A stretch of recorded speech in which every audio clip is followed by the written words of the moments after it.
Hi Wednesday mini vlog பார்த்துட்டு வந்துடலாமா?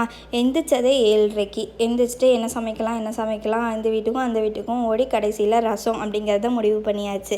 சரி என்ன காய் செய்யலான்னு 8 மணிக்கு ஃப்ரிட்ஜ் ஓப்பன் பண்ணி உட்காந்தேன். ஒரு 10 நிமிஷம் அதிலே உட்காந்தாச்சு. இந்த காய் சீக்கிரம் வேகுமா அந்த காய் சீக்கிரம் வேகுமா டிஸ்கஸ் பண்ணி ஒரு காய் முடிவு பண்ணி சரி பீக்கங்காய் பொரியல் பண்ணிக்கலான்னு சொல்லி அதையும் கட் பண்ணி அதையும் வேக வச்சு பொரியல் பண்ணியாச்சு. எல்லாம் முடித்ததுக்கப்புறம் தான் நாங்கள் 2 பேர் உட்காந்து பேசினோம். நம்ம என்ன சமையல் செய்கிறோம் அப்படிங்கிறதவே ஒரு அரை மணி நேரத்துக்கு மேலே யோசிச்சிருக்கோம். இதுக்கு நம்ம முன்னாடியே பிளான் பண்ணி வச்சிடணும் போல், ஏன்னா காலைல எழுந்தெல்லாம் செய்கிறதுக்கு லேட் ஆயிடுது அப்படின்னு சொல்லி இது பண்ணிகிட்டு இருந்தோம். ரசத்தோட ரெசிபி வேணும்னா லாஸ்ட் வீடியோவில் போஸ்ட் பண்ணியிருக்கேன், போய் பார்த்துக்கோங்க. ரசமும் பிக்கங்காய் பொரியலும் வச்சு சாப்பிட்டாச்சு. காலையிலுக்கும் அதுதான், மதியத்துக்கும் அதுதான். எல்லாம் தொடச்சி விட்டுட்டு வீடும் கூட்டி நானும் சாப்பிட்டாச்சு, அவரையும் அனுப்பி வச்சாச்சு. உங்கள் வீட்டில் என்ன சாப்பாடு அப்படிங்கிறத கமெண்ட்ஸில் சொல்லுங்கள்.